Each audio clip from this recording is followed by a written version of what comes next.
just stay in the audience, and then let's just go with the flow. How many people we're gonna have. And we've got Evan here. Please have a seat with us on the sofa.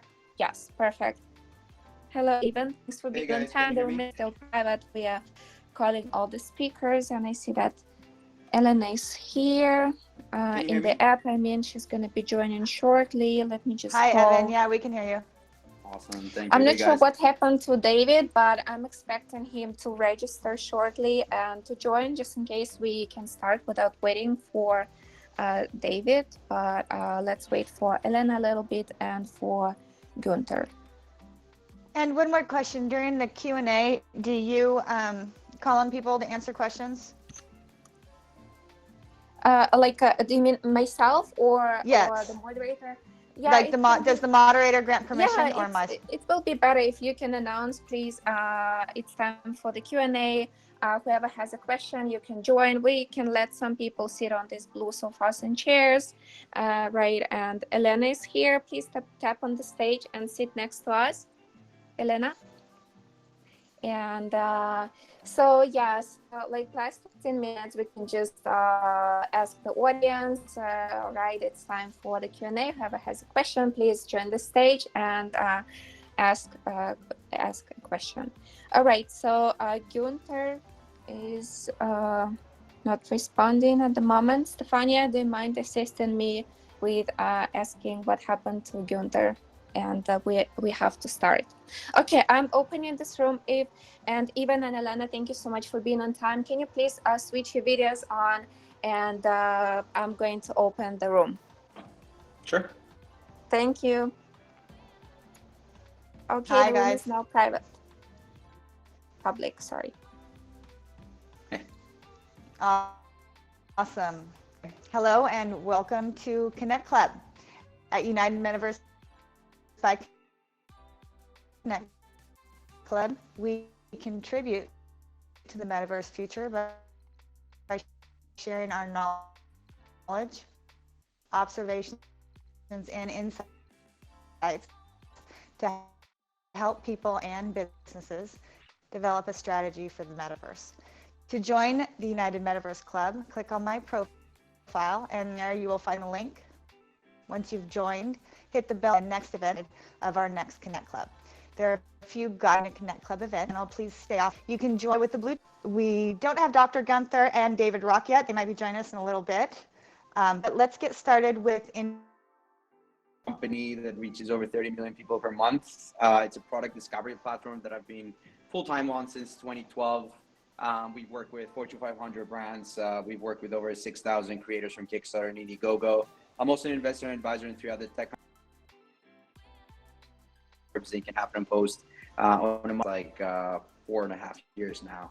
So my journey, I'm an early crypto investor, and basically my journey with NFT started just last year.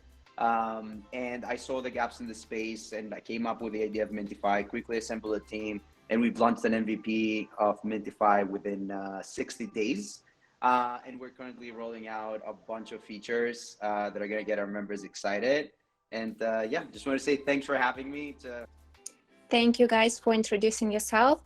Sarah is on the call at the moment. And Sarah, can you please unmute your microphone? And we've got David joining us shortly. I'm helping him to get here, and you can go ahead. Thank you. Okay, sorry about that. I guess I get muted when my phone rings. My bad. Okay, so we are talking about the metaverse today. The metaverse is one of the hottest topics right now in the digital world. Companies across the globe are making moves toward entering the metaverse. Today, we're going to explore what it is, what are the advantages of this highly interactive space, and what it means for privacy and security. So it's super awesome to meet you guys. Huge stellar panel we have here today. And now that we've gotten to know them, I'd like to invite everyone in the audience to invite any friends who might find today's panel interesting. Click the plus button on the screen to invite your connections, or get a share link now onto the questions. And looks like we got one more guest. Who do we have here? Is that David Rock? Yep, it's D-Rock. Hey, hi, how's it going? Glad you could make it. Hey. We just finished introductions. Why don't you give us your introduction? Hi guys, D-Rock here. Can you hear me now or no? Yep. Yes, Okay. perfectly. Yeah, first time ever using this. Sorry, it took a little while to get into it. This is really cool. I like it. I'm David Rock. I've been Gary Vee's executive video producer for the last 7.5 years now. Kind of just working on creating content for the now, making content and learning how to distribute it. That's kind of been my thing. And yeah, thank you for having me. Awesome. Thanks for being here, David. Okay, so we're moving right on to our first question. The metaverse is poised to become the biggest technological revolution of the 21st century. It's likely to change the way humans engage with each other, revolutionizing social interaction and building whole new economies. Let's start small, though. The term metaverse is broad, and the actual definition seems to vary across platforms and individuals. First, I'd like to understand how each of you define the metaverse. So let's start with Elena. Yeah, I completely agree that the term is very broad, and a lot of people also misunderstanding the concept. So I saw recently a very interesting meme that I think quite representative, for us to understand what is a metaverse. So when we're talking about metaverse without blockchain, we can just imagine like a simple game, right? We had a World of Warcraft, and that's also some sort of metaverse, just decentralized, that doesn't use blockchain, but where you still have our economy within the game, where you can exchange, buy different goods, you can collect different goods, you can talk to other people. And moving to metaverse, we brought it to a next step. And I would define metaverse as a space where people have a digital economy. They can communicate, they can exchange, they can trade, and they can build their communities, and they can create their own spaces. And when we talk about metaverse, we also add the decentralization factor with the blockchain, making sure that all the creations that exist there, they also exist regardless of a specific platform. Meaning that every single person can actually have a control over their own data. Awesome. Thank you for that explanation. Let's move on to Evan. What is your definition? For me, metaverse, comes from personal experience. I grew up playing World of Warcraft, MMORPG games. I was always into Matrix and that utopia, and being into tech. I feel like the current state of metaverse is not decentralized, and I don't think we're gonna see a 100% decentralized version of metaverse. The metaverse as a term is not just one thing; it's different metaverses in a sense, if you think about it, and it's all connected, by using portals as well as hardware equipment. That's my personal definition. So there's gonna be a metaverse from Facebook and Meta. There's going to be a metaverse, for games that we're already familiar with, from Call of Duty, from this, from that, from Fortnite. And, each metaverse, it's going to have its own infrastructure. It could be decentralized. It can be centralized. There's the potential of using blockchain technology to have its own, ecosystem and economy as well. And I think that the metaverse is going to be primarily accessible with dedicated hardware equipment from VR, and then later on with AR, which is personally something that I'm super excited about. I don't see everyone owning a headset device and going into virtual reality anytime soon, because of, first of all, the cost, right? And it's just another device. So I don't see that being becoming mainstream within the next 5 to 10 years. But I think that the point in which it's gonna become more let's just say acceptable in our society, it's going to be primarily because of the AR functionality of things. So when we combine, for example, a work environment with augmented reality, and then we use VR primarily for gaming, designing, and that, I think that's the point in which we're all waiting for, and everyone's right now building for that. Awesome. I'm excited to get your take on some of these devices in a little bit. Dr. Gunther has joined us. Dr. Gunther, we already did introductions, but if you could unmute yourself and give us a quick introduction to who you are, and then also give us your definition of the metaverse. I think, let's see, you're muted, Dr. Gunther. Oops, can you hear me? Yes, Sorry. yes, we can hear you. Here, I'm so sorry for having been late, but I was no, it's fine. with getting in. So yeah, my name is Günther. I'm a partner with PricewaterhouseCoopers in Zurich, Switzerland, where I'm leading PwC Legal Switzerland, and I'm also on the global board. And on the side, I have a private company, I'm an investor in a private company, which is called Excelexis Capital, and where we are investing in particular in circularity on the one hand, on the other hand in exponential technologies with particular focus on blockchain underlyingly, and obviously metaverse has become really big in the past, I would say 18 months. So we are also now currently hopefully closing the first investments we're seeing in here. So I haven't heard the presentations from the others on it, with the exception of the very last one, which was super interesting, by the way. But my take on it is that right now we are seeing something that started obviously with the basically with the emergence of the internet, right? And that is the extension of the digital self. And that obviously is going to be, kind of magnified by metaverse, whatever it's going to be. I think right now we're seeing the first examples, obviously, but whatever it will be, it's a bit like with the internet in the late 90s.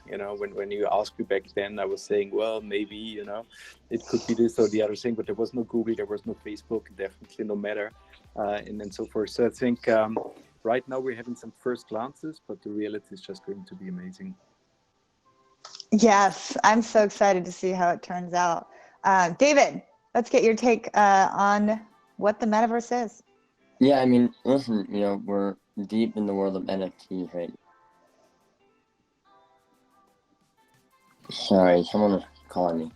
That's okay. I think that, I would echo a lot of what Evan said. I wildly agree with most of his points, which are, I think, right now, our current form of what the metaverse is not going to be what it's going to be in the future. And I think too many people are getting distracted with the metaverse because, everyone's saying, oh, wait, the metaverse, there's limited real estate, but tomorrow I could launch a metaverse and the real estate would be then expandable. Like, it's not like Earth where there's limited supply. Metaverses are going to be popping up every single day. And I think eventually, over time, like how Google won, and how Facebook won, and how Instagram won, and now TikTok wins, I think there's going to be certain platforms that ultimately win the brand and user acquisition game, and I think that's what it's ultimately going to be about, I see. Yes, it is interesting because it's one of those topics where people discuss the metaverse constantly on social media, and it seems like we're all talking about something different versus is it a platform? Is it Web3? Is it what we're all doing? Is it what we're doing right now? Right? It's interesting to get everyone's take on that. Thank you. Yeah, and one question I would ask you even yourself is do you even go on any metaverses currently, and what are they, and what do you see yourself doing on them? Yeah, well, I'm looking to switch a lot of my portfolio up to the metaverse, right? So I do actually go on several platforms. I've been in Decentraland. I've attended some events there. I'm also the CMO for Multiverse DAO, which is sort of like a Decentraland scaling platform. And I've been in Polka City, which I had a lot of fun in. And I've done some exploration on Cradles, which is like a metaverse game. And then, oh gosh, Somnium Space and Crypto Voxels. All of those I enjoyed. How about you? What have you been? What do you like? In anything, honestly. Purely focusing on NFTs currently right now. Awesome. Yeah, I've had a lot of fun. I definitely went into several metaverse platforms to answer this question for myself, basically. Yeah, and what's kind of been your conclusion about it? I'm just curious. I find that fascinating. Yeah, well, I've a lot of, Decentraland and then Polka City, Somnium Space really is going towards the VR and the AR stuff. And then Crypto Voxels and kind of has a really interesting feel. I love going in and seeing the new building going on. It's like watching a new city come to place. You go in and one day, there's an event and people are in there dancing around and talking. And then one day a new Prada store shows up. It's just, you walk in and you look at digital shoes. It's so interesting. And you can definitely, even me, I'm not technically a gamer, but you can definitely go in and wander around and get immersed. And I don't even have the VR equipment, right? So I'm just going on through desktop platforms, and I'm still in there fascinated, wandering around, just watching it all get built. So yeah, it's pretty interesting. That's awesome. Thank you for answering the question. I know you're the moderator, but I just... Oh, no, we're all here to talk. Yeah. You know what's funny? I feel like a lot of these talks turned in, like, after Clubhouse, a lot of these talks got a lot more casual. But I appreciate you answering that. Yeah, no, I think it can be casual here too. Okay, let's move on to the next question. Should businesses be looking for ways to enter the metaverse? And if so, what kind of businesses and where do they start? Let's start with David. We were just talking to you. Let's start with your take on that. Yeah, honestly, I do not think they should start right now. I think it's all like cash grabbing right now for a lot of the projects. But I think brands should focus on NFTs because they are here currently, and I think a lot more people, over the next 5 years, 3 years, we're gonna start seeing a lot more of the utility of NFTs and smart contracts, and I think that's my take right now. Currently, I'm not a fan of the metaverse, but again, I believe it's gonna happen, just not right now, Yeah, it's so hard to tell what's going to take off and what people are going to want out of it and get out of it, but it's definitely an interesting development. Dr. Gunther, what do you think about businesses in the metaverse? Well, I slightly disagree. I mean, I agree that we don't know yet where it's going to be, but at the end of the day, you have to start and you have to try, right? And it's a bit like playing in a sandbox. Right. And so basically every company that wants to have exposure to this new generation of people getting to the market has to do it. I mean, even PwC, which probably is one of the more boring companies when you think about it, has started to buy land now, right, in Hong Kong. And we're working with the colleagues there to set up a shop. And, it's just showing what we can do, some ideas we're having, knowing fully well that it's not going to be the next thing in 5 years. But, it's just trying and, see what you can make out of it. Yeah, I couldn't agree more. I definitely lean toward the side of encouraging businesses to start figuring it out, because there's a learning curve, right? Moving part of your operations into the metaverse. But I do see opportunity there. Elena, what's your take on this? Definitely agree on that. That metaverse is quite important for businesses.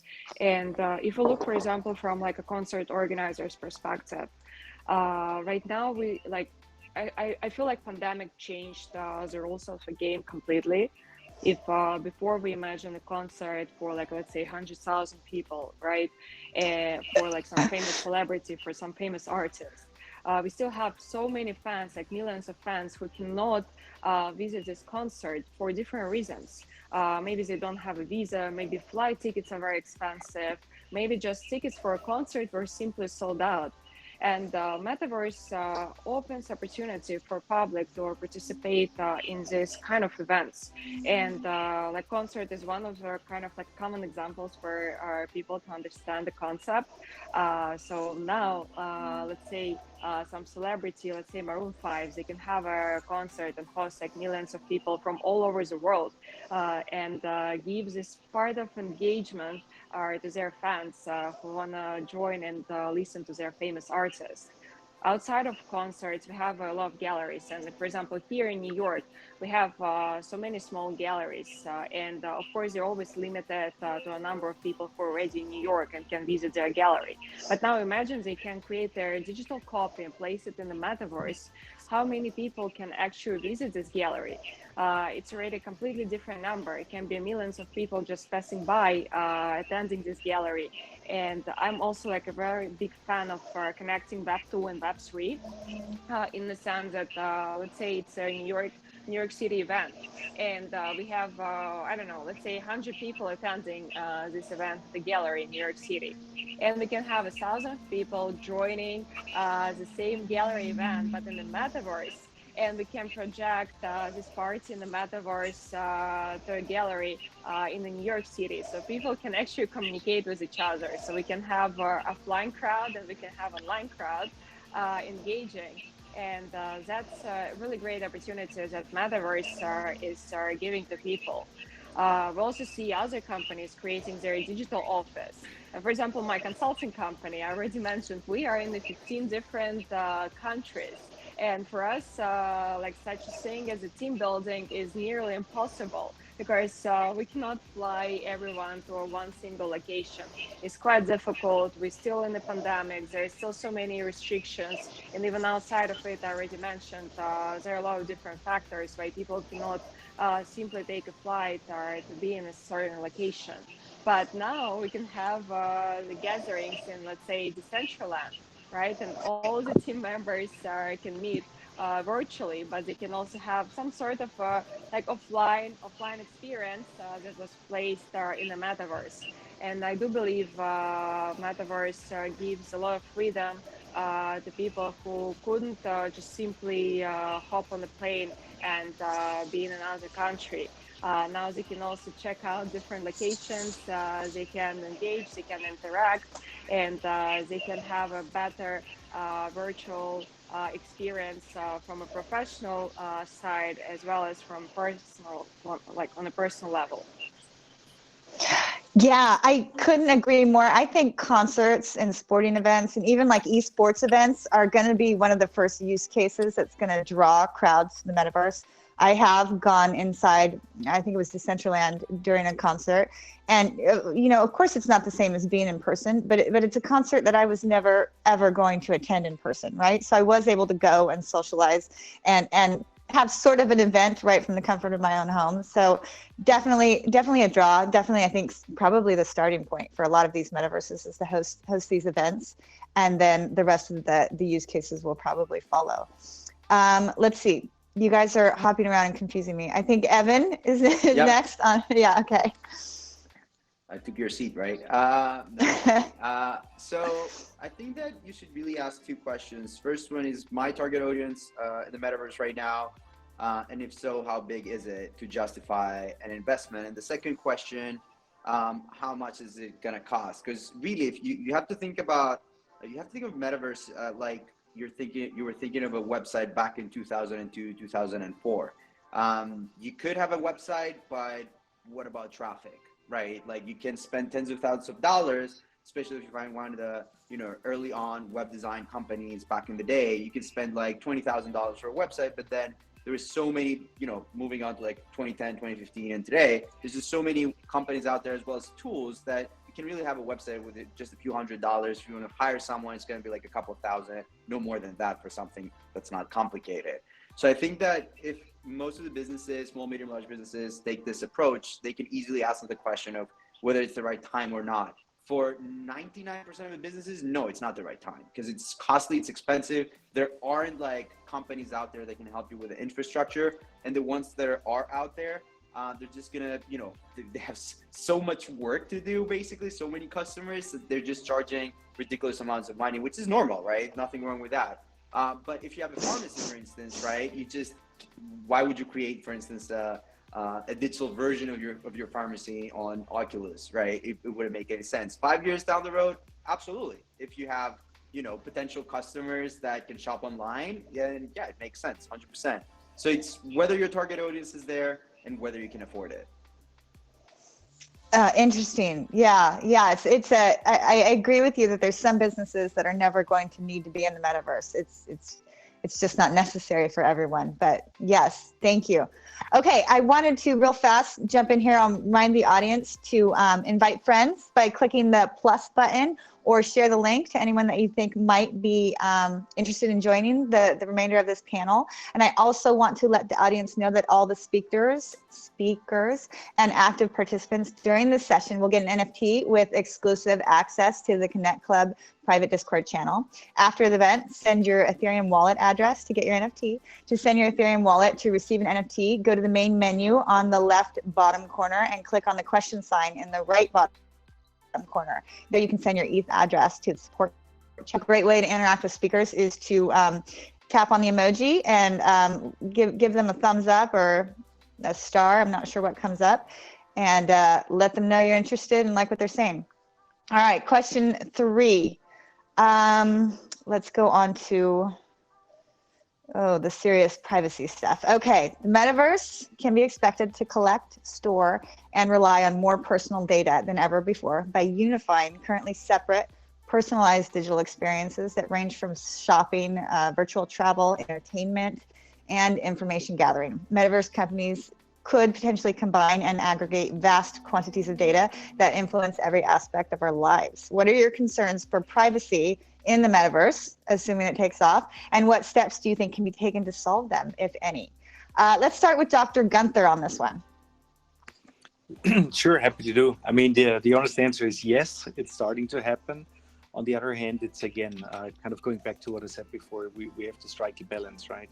Right now, for example, I have a 12-year-old son and he's exploring, right? I mean, he's not fully in, but he's walking around, he's checking everything. And I'm quite aware that all of the data he's generating right now is somewhere out there.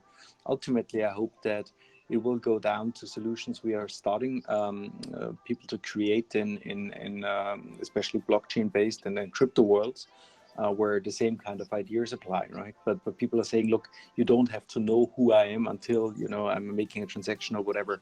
So I hope that maybe, I mean, I don't know, but the hope is that the blockchain will be there, that people will have the opportunity to release the data, but only when really, really needed. I don't know really what it's going to be, but it's, again, another one of those super interesting questions. It's just important that we ask the question, that people are aware of that this is happening. It's not just fun, right? Right. And it's one of those topics I don't know much about. I'm more interested in the development of it, but I know privacy is a concern, and I honestly don't know a lot about the topic and how it relates. So thank you. Elena, what is your take on privacy in the metaverse? First of all, I'm a big believer of decentralization, and I definitely can say that we don't see any fully decentralized platforms for a moment. And of course, when we're just considering blockchain technology separately, we always believe that we can build our decentralized world, decentralized applications, right? But then we all start using, for example, OpenSea for like to trade NFTs, and that centralized platform where you're still giving your data, where you're still giving your information. Same way when we are entering metaverse. There is a way to connect with your MetaMask wallet. You can still use anonymous wallet and kind of minimize their digital footprint in the metaverse, so people cannot really connect it to you individually. But unfortunately, there are still a lot of centralized applications on the way that you are facing with, and that's why, like, even if you're using anonymous wallet, it's still possible to track it back to your name, especially when we talk about transactions, right? So if, for example, I only use cryptocurrency and I'm using anonymous wallet, it's very hard to actually track it back to my name. But if, and a lot of people in US, for example, purchasing cryptocurrencies through Coinbase with their bank card, and the moment they do it, they already giving their name. And blockchain gives us a lot of transparency in the transactions, meaning that we can trace every single wallet. We can see what were the previous transactions. We can see how much money are on this wallet. And of course, the moment you are connecting your account to a bank card, now gives a lot of opportunity to actually trace it back and see who was the person purchasing this cryptocurrency. And then if you're using this wallet to enter a metaverse, doing transactions, or even some communication, it's all still will be under your name. That's why I'm saying I am a believer of decentralization. I'm always concerned about privacy. And I feel that the only way we can start solving this problem is for people to actually understand when and how they're giving away their personal data. They just need to learn what is privacy and how they can keep their privacy from, and like what kind of platforms they shouldn't, for example, use with a certain wallet. and they can always like use different wallets for different purposes. And for example, what I'm doing, if I'm using OpenSea, I'm never going to use my personal wallet that has a lot more important information that I don't want to disclose to people, like for example my previous transactions, right? I really value this transactions, this information. So I was saying, yeah, the main factor here is for people to actually start learning about privacy and what blockchain is actually about. Where is there's a trade-off between like transparency, privacy, and convenience. Yeah, that is actually an interesting topic. Like, I think there's a misconception among a lot of us that maybe aren't that immersed in it, and they think blockchain is anonymous and private by nature, but really it's the opposite, right? It's extremely transparent. I had a situation not too long ago where I was buying an NFT for a game, and one of the community members was commenting on the other NFTs I had bought. And at that moment, I realized, I was like, wait, he's actually looking at my wallet, and it wasn't anything bad. It was funny. We were having fun with it, but you kind of realize how exposed you are. You know, you share an NFT you just bought, and anybody can look at that NFT and see who owns it, right? And then see the rest of your NFTs or whatever. So there's a lot of things that I think a lot of people don't realize with the transparency and openness of blockchain. There's a lot of information available. David, let's take your take on this. Yeah, I agree with mostly what everyone said. I think it's just going to be like social media. Your privacy is going to be based upon what you put out, and I think, you know, because of the nature of the blockchain and everything being decentralized and a lot of people wanting to remain anonymous, I think you're going to have those pockets as well, almost like you would find on like on Reddit. You know, I think a lot about metaverses as like different social media networks, and I think that's kind of, you know, the basic way to look at it, but I think it's a good context point, you know?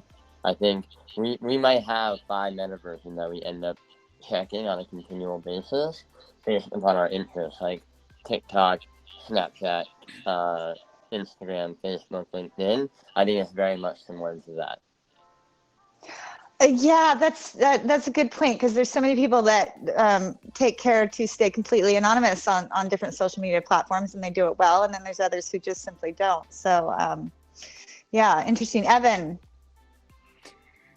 Yeah, so I think when it comes down to privacy, it's not like from Web 1 to Web 3. I think we're going to be transitioning from Web 2 to Web 3, and we really in Web 3 for the last few years, especially in Europe with the GDPR, the Canadian laws, California Act. I think that we've had a pretty good progress when it comes down around privacy. There's so much work to be done still, but I'm optimistic because we're just creating the infrastructure around privacy right now, even in Web 2, not even in Web 3, right? So I feel like once we transition completely within the next 5 to 6 years into Web 3, we're not just gonna, you know, start wondering again, oh, what about our privacy? What about our data? The infrastructure is gonna be there.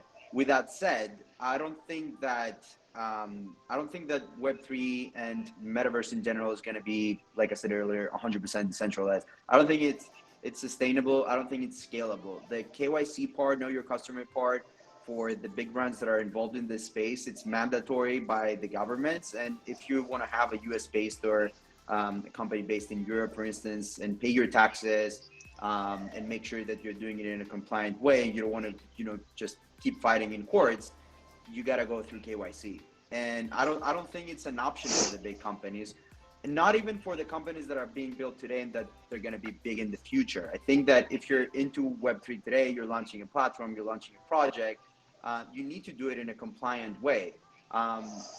It's not whether I'm against or the opposite, but personally, you know, the bigger you are, at some point governments are going to knock your door in regards to your taxes, in regards to your compliance. So, you know, being ready and being prepared, I think it's, you know, something smart to consider. Yeah, agree. He said the taxes word. That's coming up. Thanks for giving us all the shudders. Okay, Moving on to the next question. 4, according to Facebook whistleblower Frances Haugen, the metaverse will require people to put more sensors in our homes and our workplace, in addition to those attached to our bodies, to generate fully interactive virtual reality experiences.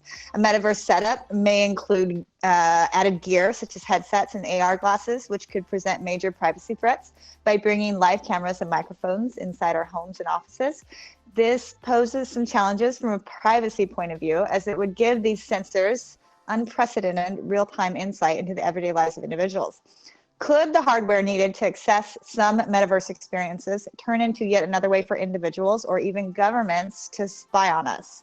Evan, you're the CEO of Gadget Flow. Maybe you have some insight on this one. Yeah, absolutely. So the technology to do it in a way that's never, let's just say, your data never actually reaches Meta servers or sandbox servers and so on in the future is there. If we take a closer look into like Apple's security chip, I'm just going to go with basic terminology here. We're going to realize that for the past 5 years, the touch ID on every iPhone, the Face ID on every iPhone actually never leaves the device. So if, for example, Tim Cook wants to access a server, at any given point and be like, okay, I want to get like Evan's fingerprint, it's not on Apple's servers, which is awesome because they've created a chip specifically for that, so people can trust the company, so people can feel comfortable putting their fingerprint on and using their Face ID, right? So if we take that technology that already exists for a few years and apply the hardware and the software side of it into all these gadgets that are going to come out in the next few months and in the next few years in order to support the metaverse, then I'm completely fine with it. On the other hand, if you actually see what's happening with Alexa devices, and all that information that's leaking pretty much from everywhere, and there's like articles every quarter basically, then yeah, we should all be concerned, right? Because we're talking about live streaming your living room or your office, sensitive information. So if it's done in a way like we're doing everything as we're doing them today with Alexa devices, which are like, yeah, add a water to my shopping cart, then we should all be concerned. But I feel like the tech is there, and I don't think that it's the best interest of a company as big as Meta, to not do it in a way like Apple is doing it. So I'm optimistic, but we'll see. That's this is something I know very little about, how these gadgets work. Like, I'm going to do a follow-up question. How does the average consumer know if we have something that has an Apple chip technology versus I forget the other one you talked about? Yeah, so I mean, it's being transparent as a company, right? Like Apple is putting it front and center on pretty much every presentation of a new iPhone, new iPad. They actually, brag about that technology so they can educate their users. They even have ads, on TV, on the web, like everywhere. They're like privacy first, security first.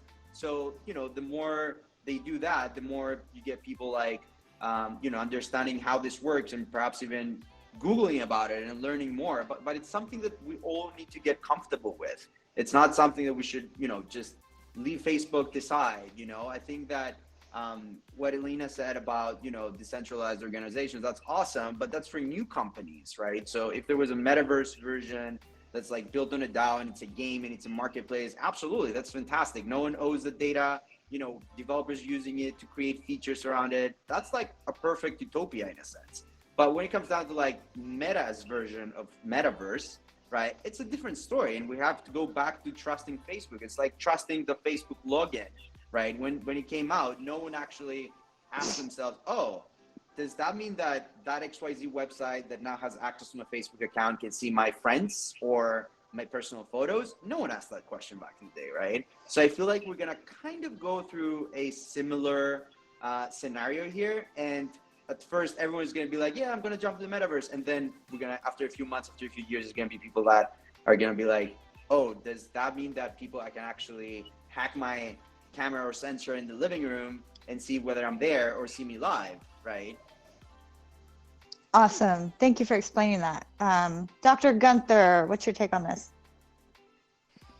Well, I think most things have already been said. And I would just like to remind people that, yes, what we have today is a starting point, but obviously there will be a lot of things developed, and we're seeing some of them with clients of ours already.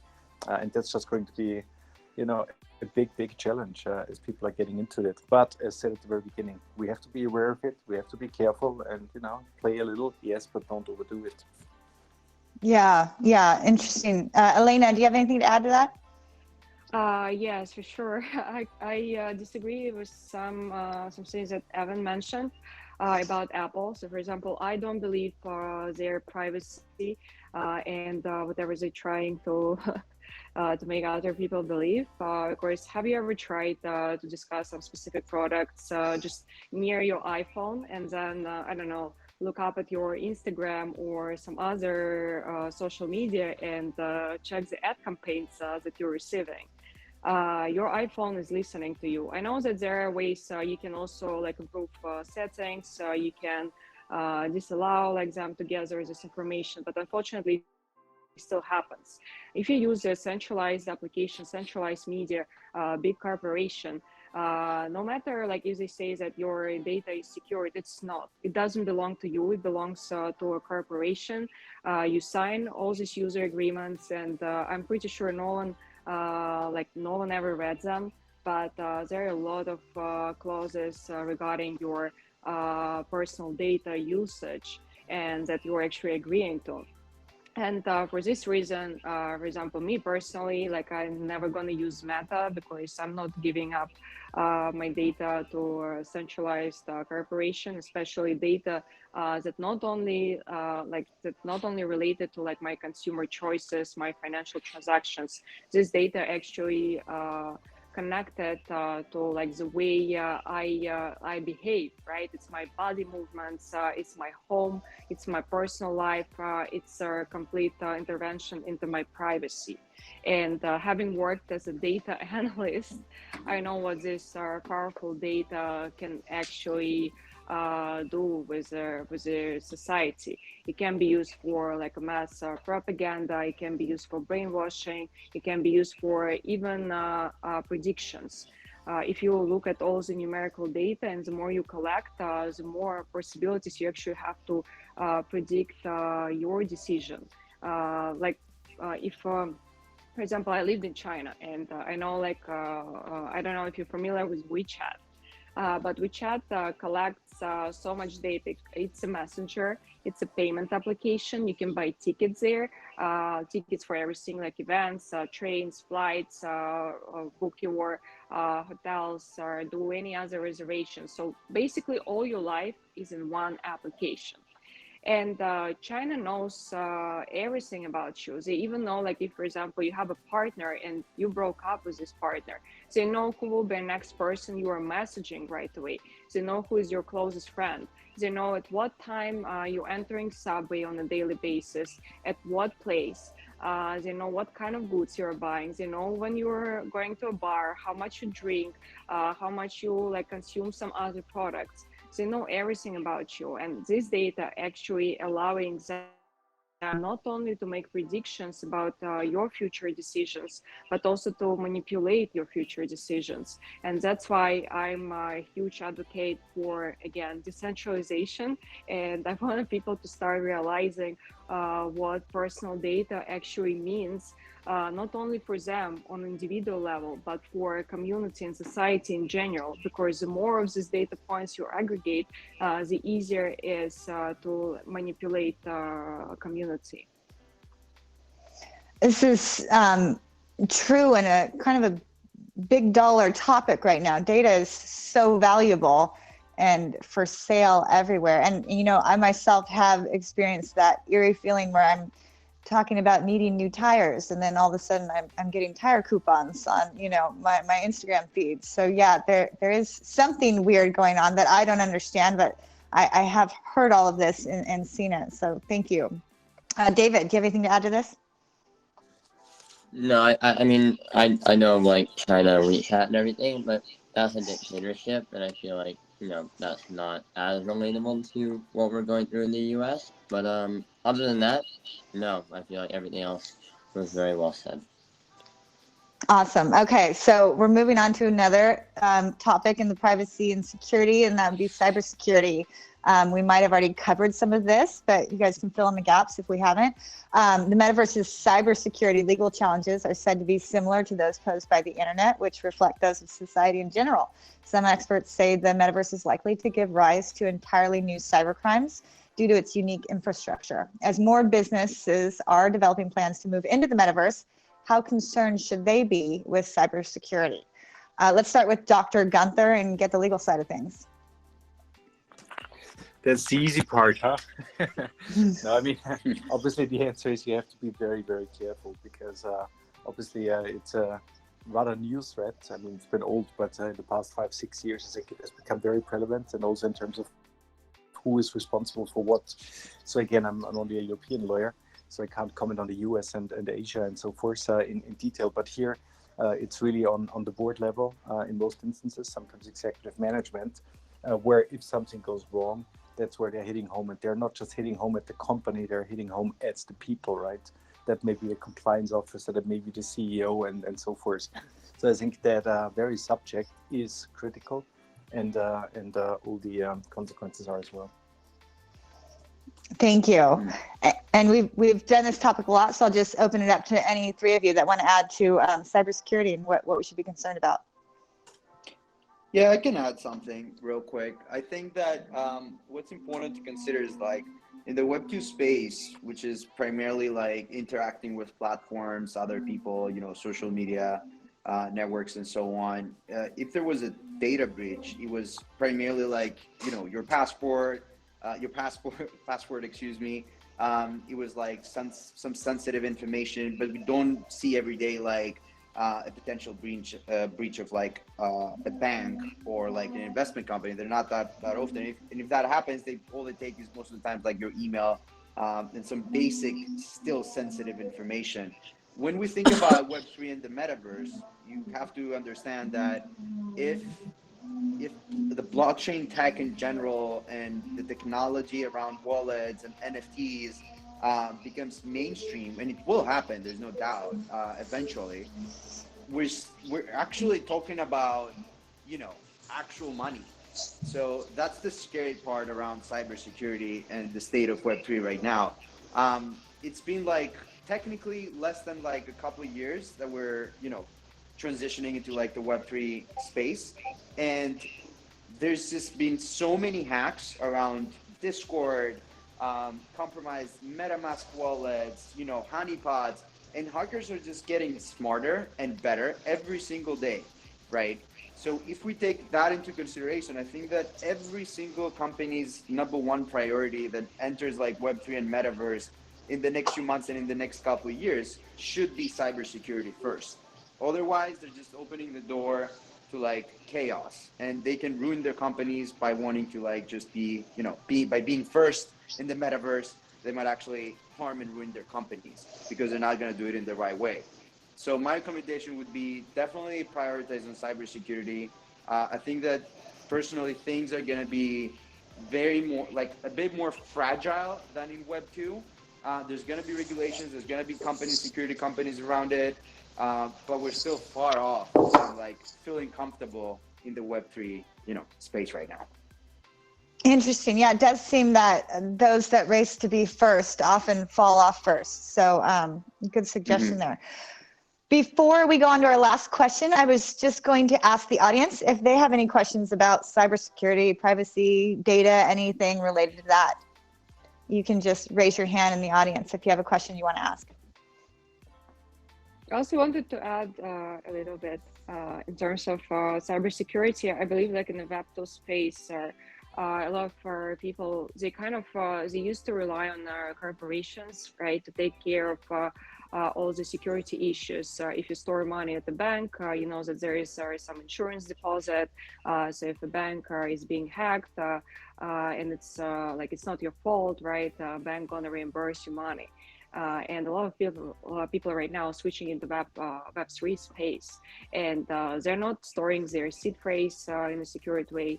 They have their private key somewhere on the laptop that is easier to hack, and they don't yet have this concept. They don't understand that it's their sole responsibility to actually protect themselves. So I believe here we're talking about cybersecurity not only for corporations, but we're now talking about every single individual. If they want to switch into this space, they have to learn it.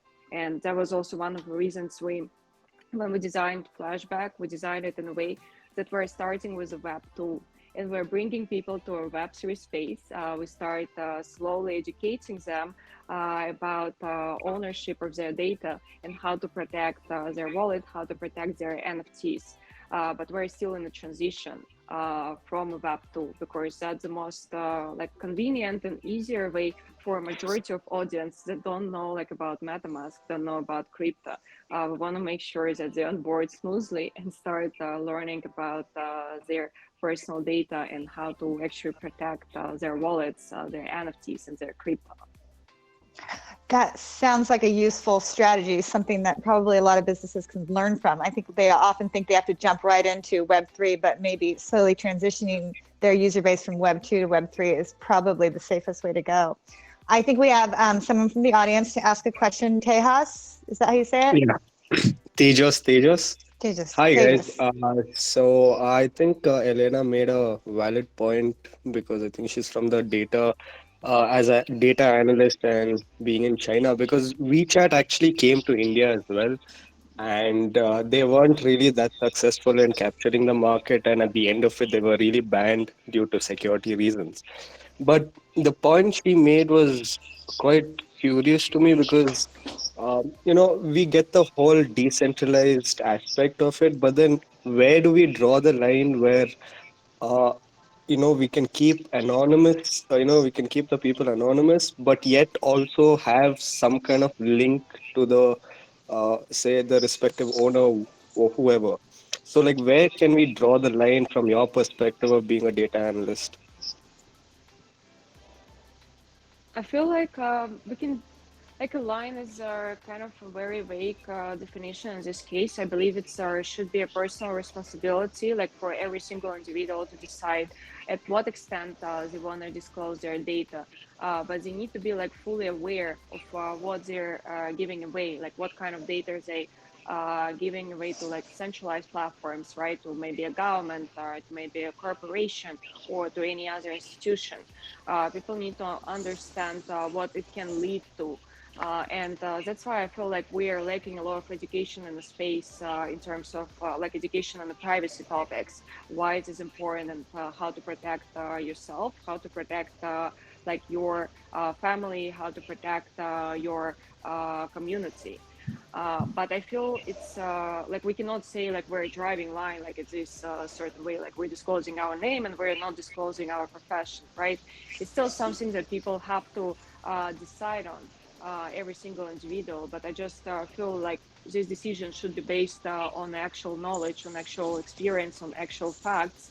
And for that to happen, they need to see what is happening with their data. Because for me, I always learned about it, but I never really realized until I got a massive data set of individuals' data. And I actually saw in front of my eyes what I can do with all this data, what kind of prediction algorithms I can build. And I'm not I'm not, how to say, I had experience working as a data scientist. I'm a business person. I'm not really like a data scientist anymore, at least. But for me, it was, I would say, like a mind-opening experience. And I really want like other people to realize, to see this data in front of them, so they can make these decisions and understand like what kind of data they are okay with, like to be like disclosed for like governments, corporations, and like other institutions. Yeah, right. You must have had a Edward Snowden kind of a moment when you saw all of that. But, but I think he that's the saw thing. way more.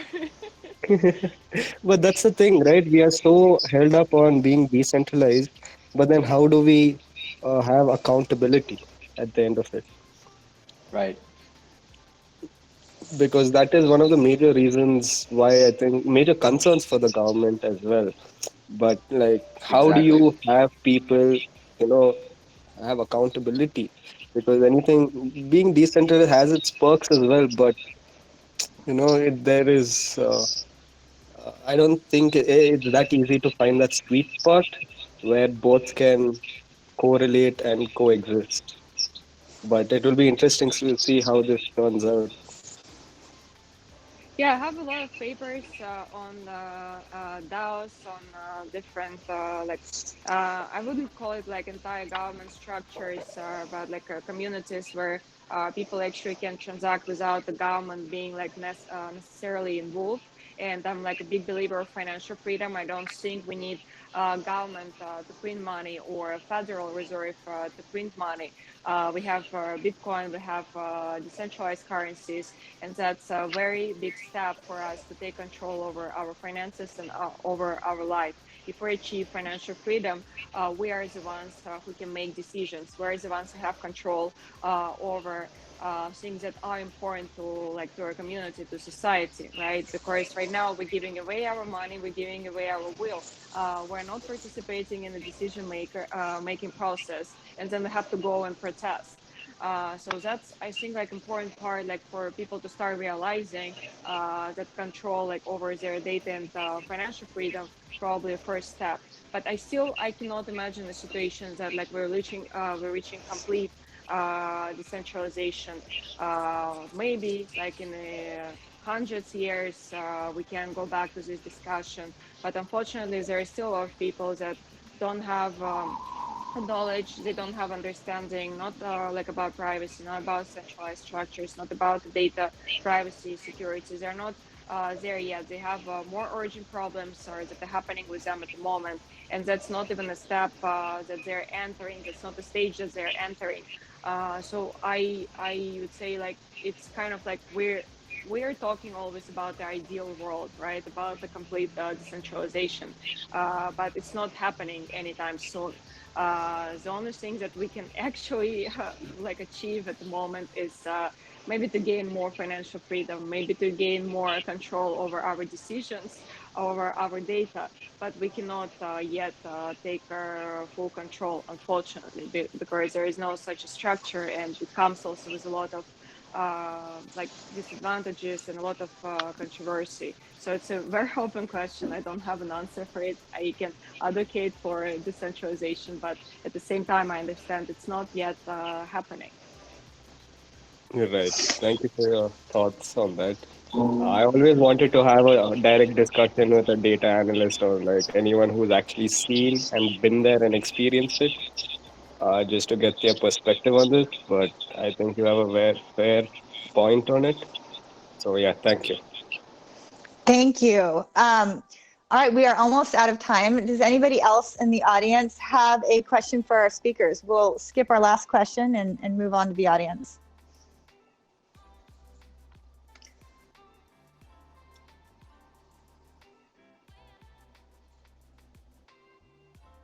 Let's see.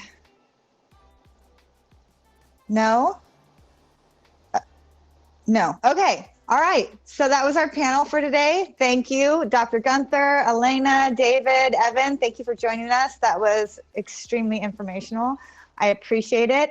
Again, if anybody wants to get their free NFT, you go ahead and send your ETH address to the support chat by clicking on the menu and then the question. And you can also join our Discord by clicking on my profile and clicking the Discord link. And we hope to see you all again in the future. Thank you. Thanks for having me. Thank you. You bet. Thank you, everybody, for joining. Thank you, our wonderful speakers and the moderator. You all did a great job. And guys who are in the audience, if you want to come into the room, you're welcome. Just click on the yellow speaking head. If you want to chat with somebody, please feel free to do it. And I see that we have some newbies here. Guys, for those who are new, you can go to a welcome room and meet our host there. They'll be happy to show you around.